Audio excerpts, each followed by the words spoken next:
Hello, hi guys! Magandang hapon sa inyong lahat. This is Chin Rodriguez from Mesagre Channel, a faith healer o Zomatarder. So ngayong hapon, tatagyan natin ang sabihin sa iyo ng ating mga gabay. So this is Archangel Michael messages for the sign of Leo. So Leo, welcome to my channel.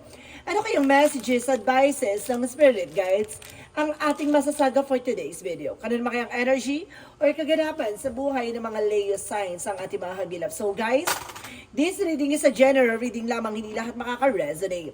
Kunin lamang po makaka-relate sa inyo and comment down below kung kaninong energy ang ating nasagap. And of course, don't forget to like and subscribe my channel and hit the notification bell for more videos updated. Kasi maraming salamat po sa mga walang sawang pag-suporta sa aking channel, lalo-lalo na yung hindi nag-skip ng ads na way pagpalay kayo ng Diyos at Megapal, siksik, liglig na gumapaw na biyayang manubalik sa inyo. So guys, so let's see what is Archangel Michael messages for the sign of Leo. Siya po lang natin ang very light ha, para mas plakado. Okay, let's see.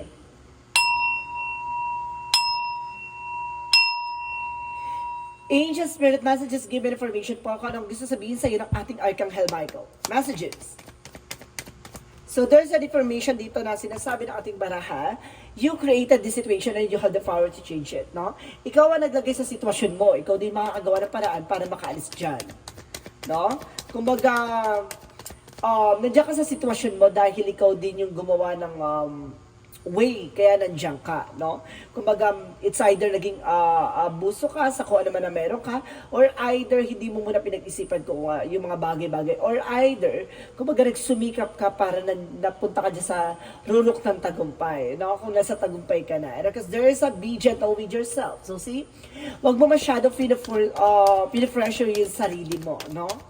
Kumbaga, kailangan mo maging kalmado sa sarili mo. Huwag masyado pina-pressure. And because the Romance angels are helping you. Pagdating sa relasyon, tutulungan ka naman daw ng ating Archangel Michael para na maging maayos ang inyong relasyon. So let's see, additional messages for Angel Spirit. So paano natin ito hihimay-himayan? And because there's a Three of Cups for celebration. So, may mga celebration na magaganap dito. So, yun ang sinasabi dito. Kailangan magkaroon ka ng happy-happy din, no? Kumbaga, kailangan mo rin maging masaya for this moment. And because there's a King of Cups. So, there's a devoted supportive person. May taong sumusuporta at gumagabay sa iyo dito. At the same time, there's the Eight of Cups. So, there's a let go. May mga bagay na kailangan mong pakawalan, bitawan, no? And then there's a moving on. No? And there's a moving journey. Because there's a hangman, no? Kumbaga sinasabi dito na new perspective, new mindset. So may mga bagay na kailangan mong baguhin. And because there is an Ace of Cups for a new offer, new love life. May bagong pag-ibig or darating ulit yung kilig, no? Babalik ang kilig or may bagong pag-ibig. And because there is an Ace of Wands, very new beginning and new ideas and new plans. So let's see. What is the Three of Cups? The Three of Cups represent the Three of Wands. So there's a waiting for a soul to waiting for a ship. May hinihintay ka dito, no? Na balita or celebration, no? May mga bagay na hinihintay ka. So let's see. What is the King of Cups? Because there is a Page of Wands, so there is a good news, no? May magandang balita or kumbaga may magandang mensahe sa iyo, or there's a lot of messages coming in for you with your loved ones, or with your friends, or either with your jowa or asawa, no? And because there's a Six of Cups, so there's a there's a past person coming back kung kailan naka-move on ka na, no? Kumbaga, itong tao na to babalik siya kung kailan okay ka na, no? And because there is a Four of Wands by celebration with that twin flame energy, no? There is an engagement, proposal, etc. And because there is a Four of Pentacles for protect your power, protect your energy. Protectionan mo yung sarili mo, no? Laban sa nakaraang pag-ibig mo, no? Ibig sabihin dito, it's either kung gusto mong balikan yung person na sa past person, go ahead. Pero there's a new person coming in for you. May bagong pag-ibig. And of course, there's an information with the lovers. So, magkakaroon ka talaga ng new beginning pagdating sa love life, no? Malaking factor to na sinasabi dito na kung ikaw, kung babalikan mo yung nakaraan mo na iniwan ka, pinaglaruan ka, kung hindi ka naman pinaglaruan, nagkaroon kayo ng unfinished business na basta walang third party involved, it's a good part. Pero kung nagkaroon ng third party involved, wag mo na ilagay yung sarili mo sa sitwasyon na pupukpukin mo lang na matilo ulit yung ulo mo. Parang gano'n, no? Kumbaga mag-ingat ka. So, let's see what is the Three of Cups. And of course, the Three of Wands. So, there's the Five of Cups, regret, no? There's a regret, no? Parang may pagsisisi dito ang past person mo. And of course, there's a Knight of Wands by slow and steady, no? Kumbaga maging mahinahon ka sa pagdidesisyon, huwag ka maging madalas-dalas, huwag ka maging agresibo, no? Kumbaga pag-isipan mo bago ka mag-take ng action. At the same time, there's the King of Pentacles, secure, no? Kumbaga maging secure ka sa kung ano man ang meron ka. No? There's a moving forward, and of course, there's a moving journey na, no? And of course, kailangan panghawakan mo yung mga nangyari sa'yo from the past na, kumbaga, naka-recover ka na no? Kumbaga, hayaan mo ba ulit bungkalin ng sugat ng nakaraan. And of course, there's the Queen of Cups. Magkakaroon ka na ng healing dito, no? Healing from the pain. And of course, there is the Magician for manifestation, no? May mga bagay na unti-unti ka na ma-manifest dito. May mga bagay na unti-unti ka na matutupad. And the King of Swords is, stop the pattern. Putulin mo yung mga bagay na walang kaugnayan sa'yo, or either putulin mo yung mga bagay na nagbigay ng toxicity sa'yo, even a toxic behavior and toxic relationship. Now, getting away from that. So, let's see. What is the outcome? Ang pinaka-outcome for you is the Knight of Swords. So, may pabilis ng eksena dito, no? Kumbaga, nasa kalagitnaan ka na ng journey mo na kumbaga, tinututukan mo rin yung sarili at the same time na nagsasuccess ka na every single day. And because there's information with the temperance of perfect timing. So, ibig sabihin dito, kumbaga, naniniwala ka, kumbaga, in God perfect time, in God perfect will, ipagkakalab sa iyo yung mga bagay na para sa iyo. It's a good part. So, let's see additional messages for career. So, there's a King of Wands by control and stability, no? Magkakaroon ka ng stability and control. At the same time, there's a Six of Pentacles, there's a give and take. So, ibig sabihin dito, pagdating sa career mo, balansin na at maaaring magkaroon ka ng financial windfall. So, let's see. Additional messages for love life. So, there's a Six of Wands and of course, the Ace of Swords. Wow! Nagkaroon ka ng mental clarity and of course, there's a victory. Ang taraya. Kasi, kumbaga, this is the moment na, kumbaga, nagkaroon ng loosen na pagdating sa love life. Pero at the same time, nagkaroon ng winner pagdating sa love life. Kumbaga, pagkatapos ng kirot at sakit, no? Kumbaga, merong ihilom at magbibigay sa'yo ng medication pagdating sa love and care and tenderness, no? Kumbaga, mamahalin ka nito, maging sino ka man. So, let's see. Additional messages for career. So, there's a devil, from the health. So, there's a devil energy, no? And because there is the Six of Swords, transition, no? Kumbaga, makaalis ka na sa mga negativity and toxicities around you pagdating sa health, no? Kumbaga, nagbigay siguro ng stress and of course, anxieties and depression sa itong nakaraang kabiguan pagdating sa buhay pag-ibig. Kumbaga, lahat kasi ng, kumbaga, itong dati mong minahal, kumbaga, lahat kasi dinamay, no? Pagdating sa love life, career, health mo, no? Kumbaga, lahat yun nag-collapse ng dahil doon sa eksena na yun, na yun yung kailangan mong kumbaga, pakakatandaan. Kaya sinasabi dito, you created the situation and you have the power to change it. Ikaw yung naglagay sa sitwasyon mo, ikaw din yung makakagawa ng paraan para makaalis ka dyan. And of course, romance angels are helping you. So, ibig sabihin talaga pagdating sa relasyon, magkakaroon ka ng victory and success. And be gentle with yourself. At yung sinasabi na huwag kang maging agresibo. Pag-isipan mo yung mga magiging decision mo. So, let's see. What is the magical fairy messages for you? For magical fairy messages is the summer. So, this summer season is everything that you're asking for becomes in the summertime. So, maaari masagutin mga katanungan mo ngayong summer season. At the same time, there's a dietary change. So, kailangan mong, kumbaga, kumain ng masusustansyang pagkain, like fruit and vegetable. Kung nagda-diet ka or else tumataba ka, it's not a good part na kailangan mong tutukan yung sarili mo, no? Kaya yung sinasabi, be gentle with yourself, na kumbaga, kung lumalakas yung pagkain mo, excuse me, kailangan maging mahinahon ka. No? Kailangan, Kumbaga, mahalin mo rin yung sarili mo. Kumbaga, it's either stress reliever, may pagkain, or something. Pag-ingatan mo pa rin yung kinakain mo. So, let's see. What is additional messages for Yin and Yang Oracle card? For Yin and Yang Oracle card represent what? For Yin and Yang Oracle card represent actions, and there's a beginning. So, kumbaga, you need to take an action. Kung gusto mo magkaroon ng bagong simula, you need to take an action. And there's a trigger na baka mag-trigger ang complication dito. Mag-ingat ka. At the same time, there's an information with the facade. Mag-ingat ka sa mga nagbabalat kayo. And because there's an information with the freedom, palayain mo ang sarili mo sa mga negatibo. Not from the toxic relationship, from toxic environment. And of course, sinasabi dito, kumbaga, itong tao na to babalik sa'yo. Kumbaga, babalik yung tao na to from the past, no? Na para guluhin ka, para hindi para mahalin ka, no? Para testingin ulit kung gaano karupok ka, no? So let's see what is the chakra messages. For the chakra messages is the vanity, no? Iwasan mo yung mga bisyo, yung mga walang kabuluhan, no? Kung walang kapararakang bagay, iwasan mo yan. And there is a grip. No? Gawin mo opportunity lahat ng mga bagay na nangyari sa'yo. Kumbaga, para matutunan mo kung ano yung mga bagay na gusto sa'yo ipabatid ng ating mga gabay. And there's a perseverance. No?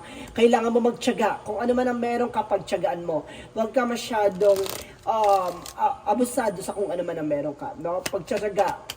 Kailangan mo yan. Kung wala ka pa yung bagay na gusto mo makuha, pagtiyagaan mo kung ano man ang meron ka. And there's a Monsology for the energy is gaining momentum. Kasi lahat ng mga bagay na to, hindi mo yan makakalimutan. Tatatak yan, no, sa puso't isip mo. At the same time, there's a communication is the key. No? Kaya kailangan mo ng communication. No? At the same time, you are good enough. No? Sapat ka na daw eh. Huwag mong isipin na kulang ka or something. Kumaga, sapat ka na, no? Para sa taong mamahalin ka. Hindi ka magiging sapat sa mga taong paglalaroan ka at hindi ka totoong mahal. Tandaan mo yan. Kahit na anong pilit mo yung sarili mo sa isang bagay na yan, hindi ka magiging kompleto sa mata niya. And of course, time to decide. No? Kailangan mo mag-decide as soon as possible. No? And of course, there is an author. No? Kumaga, ikaw ang magsusulat ng sarili mong pahina. Ikaw yung magpapaganda ng kwento mo. Ikaw ang sisira ng sarili mong kwento. So, let's see what is the angel's answer. The angel's answer, this is the abundance. Talagang kasaganahan talaga ay ipagkakaloob sa'yo, no? And of course, there's a romance. So talaga pagdating din sa buhay pag-ibig, no?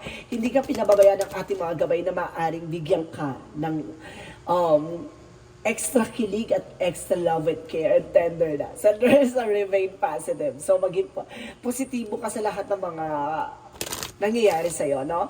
Kung may mga bagay na hindi mo man nakukuha sa ngayon, so maging positibo ka. Always think positive or being optimistic. Kung lahat ng mga bagay na ma-attract mo in a good way, no? So let's see, what is additional messages for angel spirit, guys? And of course, there is I'm sorry. So I told you, so may hingi na tawad talaga. No? And of course, there is an information with the Earth School, higher learning, so life lesson. So, yun na nga, diba? Kumbaga, dapat matuto ka na sa buhay na naranasan mo or sa relasyong naranasan mo. And of course, there's a you're not for everyone. So, hindi ka para sa lahat. No? There's an own weirdness na, kumbaga, may tao talaga na tatanggap sa'yo ng buo. No? Even kung ano man ang meron ka, mamahalin sa'yo, even your flaws. No? So, there's a consultant from nutritionist. So, some of you baka pumapayat na ng sobra or tumataba ng sobra, hindi na yan healthy. So, we need to do a consult with a nutritionist at the same time, alternative medicine. So, ibig sabihin kailangan mo ng medicina or something, vitamins na makakatulong for you. So, let's see. Additional messages for angel spirit, guys. And of course, guys, there is a judgment. So, there is an own uniqueness, no? Kumbaga may mga kakaiba tayong mga bagay-bagay na nangyayari sa buhay natin na iba yung kaganapan sa buhay mo, iba yung kaganapan sa buhay ng iba. Kaya wag mong kino-compare yung sarili mo sa kanila. Kasi iba ikaw, iba sila. Lahat ng mga pinagdadaanan, pero lahat ng mga bagay na yan magsasuccess at the end of the time. And then, of course, there is an adversity, no? I-accept mo yung challenges, lahat ng mga bagay na yan kasi the best way to learn, no? So let's see what is the energy. The energy is for Chakra Archangel Michael for protection. So see, nandito sa Archangel Michael to help you, to guide you, to protect you, and to to give you something advices para malaman mo yung kahalagahan ng sarili mo. And of course, hostilities, protectionan mo ang sarili mo laban sa mga negatibo. And of course, ito yung sinasabi ng vigilant with yourself. Ayun lang ha, no? And kasi sinasabi din ng ating angel spirit for the energy. And kasi sinasabi dito na the garden, the gate. So there's a lot of discoveries. Marami ka pang madidiscover at marami ka pang malalaman. And of course, there's a yin and yang na sinasabi sa dito maging balance ka all the time. No? So let's see. What is additional messages for angel spirit, guys? And of course, sinasabi dito with the dandelion. So there's a perseverance, pagtsatsaga, no? And there's a balance with the elemental kingdom. So there's a balance eh. Kailangan mo maging balance sa sarili mo, sa love life, sa career mo, and sa health mo. And there is a school by the lessons. Marami kang natutunan, no? In the past few weeks or the past few months, in the past few years, no? Kumbaga lahat ng bagay na yan tatatakyan sa'yo. And of course, there is a prophecy, premonition, no? May mga pangitain sa'yo ang ating angel spirit na may mga paalala, no, na you need to take an action and you need to beware, no? Beware sa mga bagay na nangyayari sa iyo. So let's see. So let's see what is the Romans angels for?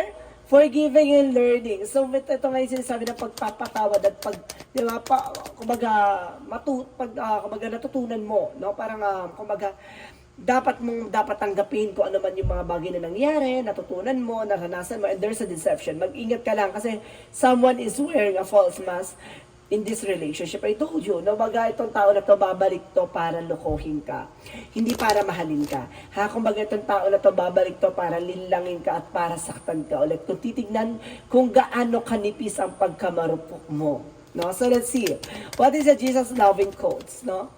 So sinasabi dito, watch and pray that you enter not into temptation. So see, mailayo ka sa mga tukso, sa mga negatibo. No? Kumbaga sinasabi dito na ng ating Jesus na, kumbaga magdasal ka at panoorin mo na ilayo ka sa mga tukso at mga kapahamakan. So let's see, what is the angel's number 4? 8, I am successful. At the end of the time, magiging successful ka. Now sinasabi dito, your talent for setting and reaching goals is like no other. You are self-sufficiency and capable of achieving your ambitions, representing the ebb and flow, infinite loop of creation. So, see, ikaw yung magdadala ng success mo, no? Ikaw yung, kumbaga, pangahawakan mo yung success na yan, na lahat ng mga nangyayari sa buhay mo ay may kaakibat na kasaganahan. So, let's see what is the synchronicities. So, synchronicity is the rise. So, see, kumbaga sisibol ulit yung panibagong eksena. Kumbaga, there's a transformation sa madaling salita, no? Kumbaga, babangon ka at dudurugin mo ang mga pangyayari na yun. And there is a river. So, ibig sabihin dito, dadaloy na, no? Ang magandang eksena for you. So, let's see what is the messages of life. I welcome. So, sinasabi dito guys na I welcome life as it presents itself to me. Today, I take each step on my path to fulfill with a good faith. I swim easily to the flow of life. I embrace all experiences the universe bestows on me. Even those that may prove challenging, I know all will fall into place for my greater good. So, alam mo na ba? Kumbaga, doon pa lang sa umpisa pa lang ng chapter na sinasabi ko sa'yo na kumbaga lahat ng mga bagay na yan, ibibigay sa'yo kung para sa'yo yan. No? Kumbaga, yung nangyari from the past relationship mo, isang halimbawa na ang pagkakamali ay hindi pwedeng itama na ulit ng isa pang pagkakamali, no? Kumbaga, wag mo nang ibalik yung isang bagay na naging sugat na ng nakaraan. Kasi magdudulot pa to ng panibagong sugat at lalawak pa to hanggang hindi ka na makabangon at kainin ka na ng sistema na nangyari sa'yo from the past. So, ibig sabihin dito, ngayon pa lang umpisahan mo na kumbaga, ibangon yung sarili mo, no? Alisin yung mga nangyari sa nakaraan mo at baguhin yung mga bagay na nangyari sa iyo sa kasalukuyan mo. Ganun yun, no? Kumbaga, ikaw yung maglalagay sa kabutihan ng karanasan mo, ikaw din maglalagay sa kasamaang ikadudulot mo, no? Kumbaga, Nasa sayo at ikaw yung gagawa na ikabubuti at kasasama mo. You are being creator of your own life. So mag-ingat ka sa mga step na gagawin mo dahil lahat ng mga bagay na yun, it's very challenging. So ibig sabihin, kasama talaga siya sa journey mo, no? Na masaktan, mabigo, at talagang bumangon at talagang, di ba, ipakita sa kanila ang pagkakamaling ginawa nila sa iyo. Now, being successful is being a revenge is being successful. Na kumbaga, ang ganti mo dyan ay pagiging successful. Yung mga bagay na parang sampal sa kanila na yung ipinagpalit, no, ngayon na parang ito na, di ba, matagumpay na, ganun ang gawin mo. No? Gawin mo silang inspiration, motivation para umangat ka at makuha mo yung tagumpay at makuha mo yung tao talagang para sa iyo talaga. So let's watch this series. So maraming salamat po. So this reading is Archangel Michael messages for the sign of Leo. So Leo, maraming salamat for this wonderful reading. So once again, this reading is a general reading lamang, hindi lahat makaka-resonate. Kunin lamang pa makaka-relate sa inyo and comment down below kung kaninong energy ang ating nasagap. And of course, don't forget to like and subscribe my channel and hit the notification bell for more videos updated. Kasi maraming salamat po sa mga walang sawang pagsuporta sa aking channel, lalo-lalo na hindi nag-skip ng ads na white pagpalain kayo ng Diyos at may kapalisiksik liglig na gumawang na biyaya manubalik sa inyo. Maraming salamat po. And see you in the next video. Bye-bye and babush!